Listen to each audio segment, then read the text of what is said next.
J'espère que vous allez bien, j'espère que vous vous portez bien. Depuis la diffusion de Gérer dormir chez vous le 8 mars dernier, le sujet sur l'image de l'Algérie, la thématique ou le débat polémique, quelle est l'image de l'Algérie, pourquoi l'Algérie, on lui colle à chaque fois une mauvaise image, pourquoi l'image de l'Algérie est chaotique auprès des étrangers, les préjugés négatifs concernant notre pays, ce débat il est revenu sur le devant de la scène. Et tant mieux. Parce qu'on est quand même un peuple qui toujours voulons être fiers, et nous voulons toujours donner la meilleure image de nous-mêmes, et on n'a jamais réussi à faire la bonne promotion ou à promouvoir une image positive de notre pays. Je dis bien une image positive. Vous connaissez maintenant le concept du soft power, la géopolitique.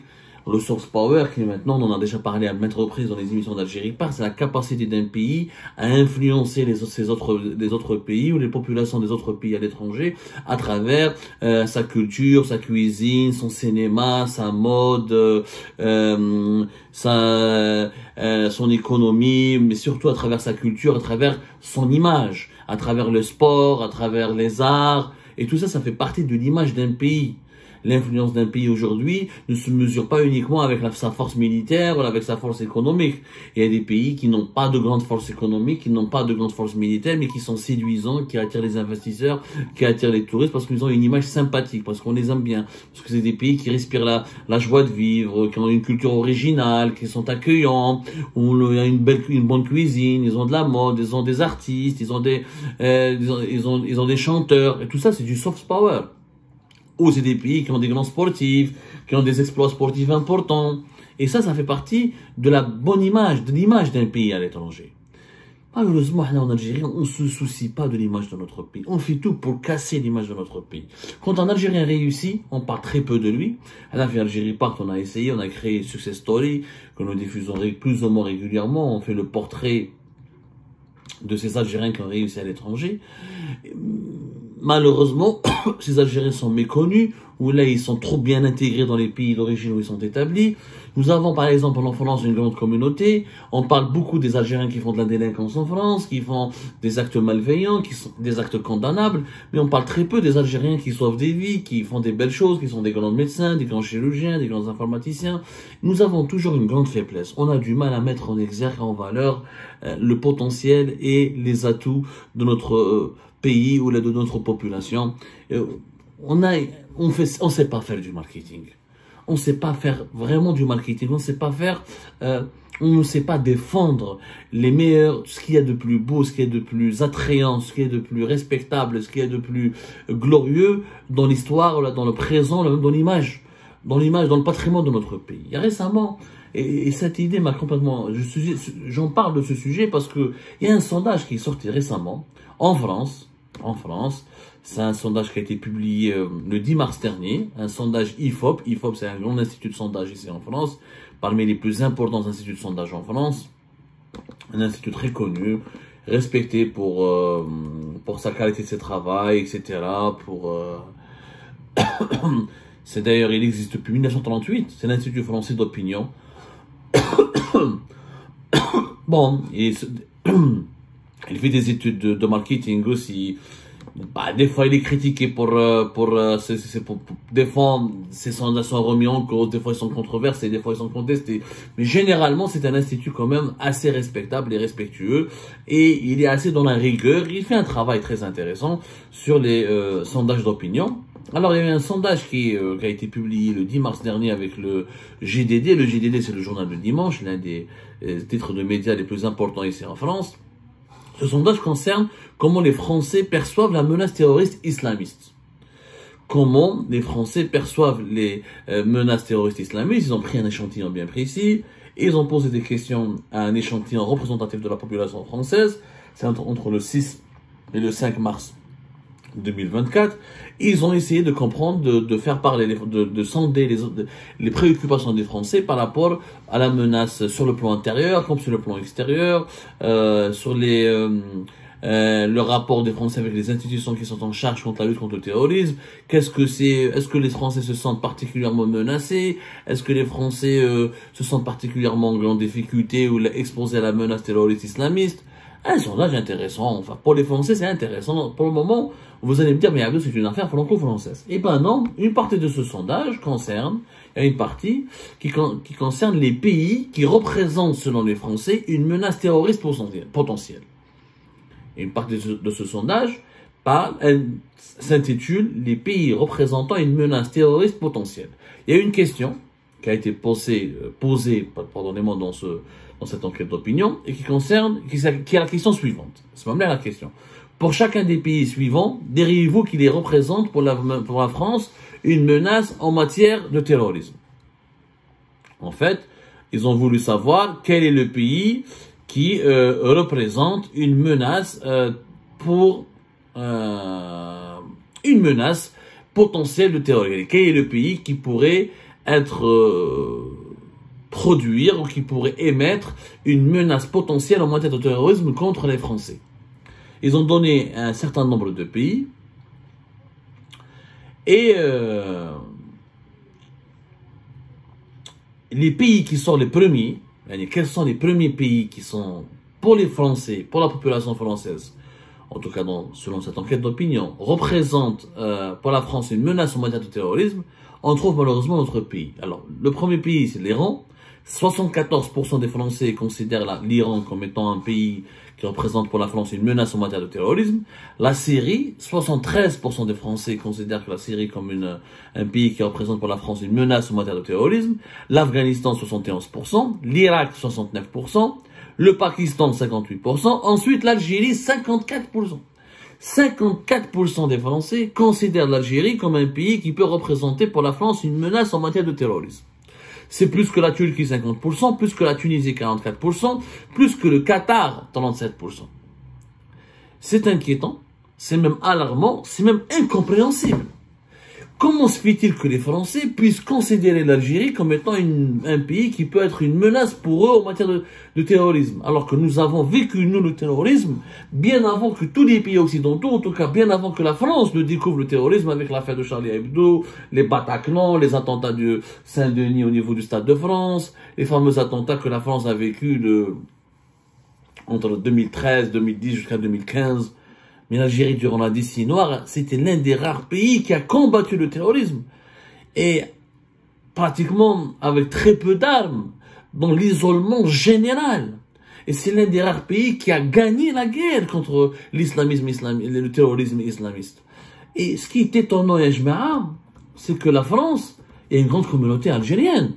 Si c'était la Belgique, ou la Belgique, ou la Suisse, ou les États-Unis, des pays qui ne connaissent pas, peut-être, qui n'ont pas de relation directe avec l'Algérie, ou qui n'ont pas de relation, qui n'ont pas une grande connaissance, qui n'ont pas une proximité avec l'Algérie, ou l'Algérie leur est totalement étrangère, je peux dire que voilà, l'Algérie, voilà, on souffre de ce déficit à cause de la décennie noire, à cause de ce que l'Algérie a vécu pendant la décennie noire. Malheureusement, on nous a cette image qui nous colle à la peau d'un pays qui a abrité le terrorisme, qui a souffert du terrorisme, qui a produit peut-être indirectement du terrorisme, le mouvement de la JIA, le GSPC. Je peux comprendre. Les pays les plus lointains, où il n'y a pas une grande communauté algérienne, où il n'y a pas de rapport approfondi avec l'Algérie, sa culture, et où l'identité algérienne n'est pas très connue, je peux comprendre qu'il y ait des préjugés de la sorte. Mais en France, je suis désolé, nous avons au moins 3 millions d'Algériens qui vivent en France. Si on compte les franco-algériens, les Français établis en Algérie, les Français d'origine algérienne, les Algériens établis en France, les binationaux, les haragas, les clandestins, les pieds noirs, au moins 3 millions d'Algériens qui vivent en France. La France a bien vu, les Français ont bien vu comment nous, les Algériens et les Algériens, on a combattu le terrorisme avec beaucoup de sacrifices, beaucoup d'abnégation. Les premières victimes, l'un des pays qui a souffert le plus du terrorisme, c'est l'Algérie.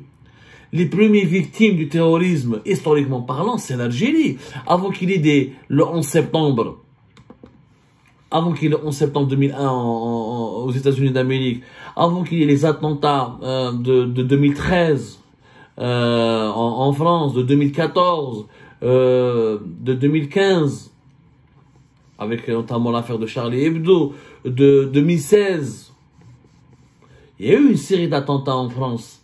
Certains ont fait beaucoup de dégâts, d'autres sont passés inaperçus, d'autres...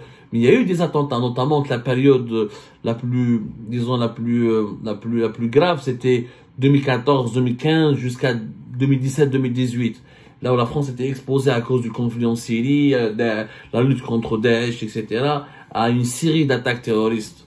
Donc certains ont été spectaculaires, comme l'attaque des Bataclan, comme l'exécution de la rédaction de Charlie Hebdo. Mais à ce moment-là, les Algériens qui vivaient en France n'ont pas cessé de partager avec leurs compatriotes français, ou avec leurs collègues, ou avec leurs amis français, l'expérience algérienne.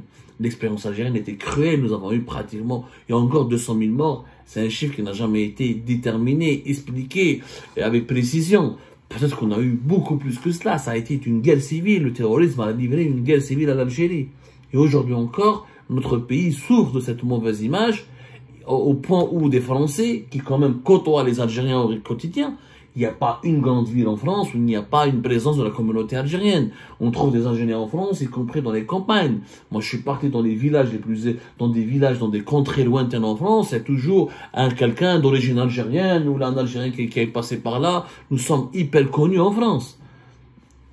Et les Algériens de France n'ont pas eu de comportement particulièrement radical. Et les terroristes qui sont venus de France, ce sont des Français d'origine peut-être algérienne, mais qui sont nés d'abord en France, qui se sont radicalisés en France. Il n'y a pas eu beaucoup d'éléments, beaucoup de terroristes qui sont venus d'Algérie pour commettre des actes terroristes en France. Je parle de façon arithmétique. Le terrorisme dont a souffert, les terroristes qui ont fait du mal à la France, ce sont essentiellement les enfants de la France. Ils ont des origines étrangères, ou là, ils sont issus leurs familles sont issues de l'immigration, mais eux sont majoritairement nés sur le territoire français. Ils ont connu des problèmes d'intégration, ils ont souffert de plusieurs phénomènes ou de plusieurs fléaux, essentiellement liés à la France. Mais malgré cela, regardez la mauvaise image que nous avons, que les Français ont de notre pays. La France est un pays que nous connaissons beaucoup quand même. Que nous connaissons beaucoup, qui est énormément connu, avec lequel nous avons des relations, encore une fois, historiques, passionnelles, mémorielles. Le problème de notre pays, c'est qu'il est prisonnier des préjugés les plus négatifs. Comment l'Algérie, qui est un pays engagé fermement dans la lutte contre le terrorisme, qui est un pays, l'un des rares pays, lorsqu'il y a eu la vague de Daesh sur le monde arabe, de 2012-2013 jusqu'à 2017, pratiquement, voire même 2018, quand beaucoup de Tunisiens, de Marocains, de Libyens ont été embrigadés par la propagande de Daesh, l'un des rares pays arabes et musulmans dans lequel Daesh a très peu recruté, c'est quand même l'Algérie. L'Algérie, nous avons un islam des Zaouïas, un islam populaire qui a énormément servi pour lutter contre l'islamisme politique, notamment le salafisme djihadiste. Il y a eu quand même une victoire sur le plan sécuritaire importante contre le terrorisme islamiste en Algérie. Il y a eu aussi une victoire sur le plan politique. Mais malheureusement, les acquis de l'Algérie, les victoires de l'Algérie, le parcours de l'Algérie n'est pas suffisamment connu, n'est pas suffisamment mis en valeur. Cette victoire de l'Algérie, cette expérience antiterroriste de l'Algérie n'est pas suffisamment mise en valeur. Elle est mise en valeur par les dirigeants algériens dans des rencontres bilatérales, dans des coopérations policières, ou la sécuritaire, ou la militaire. Mais pour le grand public, l'opinion publique occidentale, et encore plus française, elle continue de croire que l'Algérie souffre du terrorisme, souffre de l'insécurité. Et cette image, elle est confirmée par quoi? Elle est confirmée par notre régime, par le pouvoir algérien lui-même. Quand vous allez voir qu'un journaliste aussi connu, l'une des émissions les plus populaires de France, J'irai dormir chez vous. Il débarque, Antoine de Maximi, il débarque en Algérie. Il veut visiter ce pays. À Djanet, on l'en empêche. À Rabdaya, on l'en empêche. Par des mesures de sécurité. Donc d'un côté, vous dites que vous avez gagné contre le terrorisme, que vous avez vaincu le terrorisme. De l'autre côté, vous empêchez les journalistes étrangers ou un voyageur étranger de dormir chez les Algériennes et les Algériens. Pour des mesures, soi-disant, de sécurité. Donc il y a une contradiction. Donc finalement, vous n'êtes pas réellement à l'abri du terrorisme. Vous êtes encore un pays dangereux. Vous êtes encore un pays qui vit de l'insécurité. Alors que c'est faux. Ce sont les comportements sécuritaires. C'est l'obsession sécuritaire, l'obsession de contrôler, de tout surveiller, de tout dominer, de tout connaître, de tout de tout verrouiller de la part du régime algérien qui produit les préjugés les plus négatifs dans les opinions publiques internationales, notamment dans un pays comme la France. Et un Français le garbotte et les gendarmes le suivent, il peut pas parler. Je finis les séquences à Janet. On parle de Hitler comme à des gens, on lui parle de religion. Ici c'est compliqué parce qu'il y a la religion, mais je comprends pas. Il y a aussi la religion au nord. Le nord du pays, la Kabylie, c'est pas un pays daté. Il y a plus de mosquées en Kabylie qu'à Janet ou la Tamanrasset. Il faut arrêter de déconner. C'est pas parce que les gens de Janet sont religieux qu'ils ne peuvent pas accueillir un Français. Au contraire, c'est parce qu'on est religieux qu'on peut accueillir un Français. Parce que dans notre religion, je le rappelle dans l'islam, le bon accueil, la générosité sont pratiquement des obligations. Je dis bien presque des obligations, des recommandations en tout cas importantes. En fait, nous produisons nous-mêmes, à cause de l'obsession sécuritaire et répressive de nos dirigeants veulent tout réprimer. Quand un étranger vient dans le pays, on veut le contrôler, on veut l'empêcher d'accéder à certains lieux pour ne pas diffuser certaines images gênantes, pour ne pas filmer certaines réalités gênantes. Du coup, on lui communique un sentiment d'insécurité. Ce sentiment d'insécurité, lui, il s'aggrave, il prend une dimension alarmante. Parce que lui, il se dit finalement, parce que qu'est-ce qu'on dit à l'étranger? On lui dit pas, ne filme pas, ne rentre pas chez telle famille. Antoine de Maximi, on lui a pas dit, ne passe pas la nuit à Gardaya, parce qu'on n'a pas envie que tu parles de la persécution des Mozambiques, des détenus politiques, de l'absence d'une justice sociale, de la misère et de la pauvreté. Non, on lui a dit, tu peux pas passer la nuit là-bas pour des raisons de sécurité, parce que on risque de menacer ta vie. Donc, on lui a dit, quelque part, on a inculqué à cet étranger, heureusement qu'il n'est pas bête, heureusement qu'il est journaliste, mais un simple touriste français qui n'est pas intellectuellement bien outillé, tous les Français ne sont pas aussi intellectuels, aussi instruits que monsieur Antoine de Maximi, il pourrait assimiler cette configuration à une mise en danger. Et ce pays est encore en danger, il y a du danger. On encourt un danger en venant en Algérie. Et du coup, voilà pourquoi une partie des Français, en tout cas 54% d'entre eux, pensent que notre pays représente pour eux, pour leur pays, une menace en matière de terrorisme. Qui disent l'Iran, je comprends, l'Iran, c'est soutient le Hamas, l'arme nucléaire, un pays engagé, je peux comprendre. La Syrie, un pays ravagé par la guerre civile, où Daesh avait dominé une bonne partie du territoire de la Syrie, je peux comprendre. L'Afghanistan et l'Irak, je peux comprendre. Mais l'Algérie, nous sommes un pays en paix depuis, alhamdoulilah, les années 2000. L'Algérie n'a pas connu un attentat terroriste meurtrier avec une grande ampleur depuis pratiquement 2011, 2012, voilà, en tout cas depuis 2014, minimum depuis 2013, 2014, nous vivons dans une paix quasi absolue, grâce à nos services de sécurité, grâce à notre population qui s'est mobilisée contre la radicalité, contre le radicalisme djihadiste, contre le fanatisme religieux le plus dangereux. Or, au lieu d'être connus dans le monde par nos victoires contre le djihadisme radical, contre le fanatisme radical, au lieu d'être connus par nos valeurs humanistes, par notre capacité à avoir vaincu le terrorisme et l'avoir repoussé du territoire de notre territoire national, malheureusement, on est encore connu, ou là, on est encore représenté dans l'imaginaire des pays qui nous connaissent bien quand même. Je parle de la France. Encore une fois, c'est pas le Japon, c'est pas la Corée du Sud, c'est pas des pays qui n'ont pratiquement une méconnaissance totale de l'Algérie. La France n'a pas une méconnaissance totale de l'Algérie. Voilà. C'est vrai qu'il y a des réseaux français qui veulent absolument noircir l'image de notre pays à tout prix parce qu'ils ont eu du mal à digérer l'indépendance de notre pays, mais normalement avec la grande communauté algérienne que nous sommes, la grande communauté algérienne qui est présente sur le territoire français, on a suffisamment de ressources pour donner une belle image de notre pays. Pourquoi les Français ont une meilleure image du Maroc que de l'Algérie? Alors que nous sommes plus nombreux que les Marocains en France et nous avons des rapports historiques plus complexes certes, mais plus approfondis aussi avec la France. La beauté de la... Pourquoi on ne met pas un sondage où quand on cite les pays les plus beaux, les Français ne citent pas l'Algérie? Parce qu'ils ne le connaissent plus. Pourquoi les pays les plus prometteurs, les plus intéressants pour investir, on ne cite pas l'Algérie? Mais on ne cite toujours que dans les idées négatives, que dans les craintes, dans les menaces de terrorisme, ou les scénarios, les craintes d'insécurité, etc. C'est vraiment injuste à l'égard de notre pays. Et cette injustice, Au lieu de culpabiliser, bien sûr, quand je vais donner cette information, certains de nos Algériens vont dire, ah, les Français c'est des racistes, c'est des idiots, ils nous aiment pas de toute façon, c'est pour ça qu'ils nous mettent, qu'ils nous associent toujours au terrorisme, ils nous associent toujours aux préjugés les plus négatifs, ils nous associent toujours à des notions rabaissantes, etc. Mais non, mais nous sommes capables, cette injustice qui est commise à l'égard de notre pays, nous sommes les premiers responsables, parce que nous n'avons jamais été capables de véhiculer la meilleure des images possibles de notre chère Algérie. Le jour où nous serons capables de véhiculer nous-mêmes une très belle image de notre pays, ce jour-là, nous pourrons demander des comptes et nous pourrons sermonner ou se disputer avec ces étrangers, sermonner ou rappeler ou mépriser ces étrangers qui nous collent encore une fois des préjugés incorrects. Mais d'abord, soyons nous-mêmes exemplaires.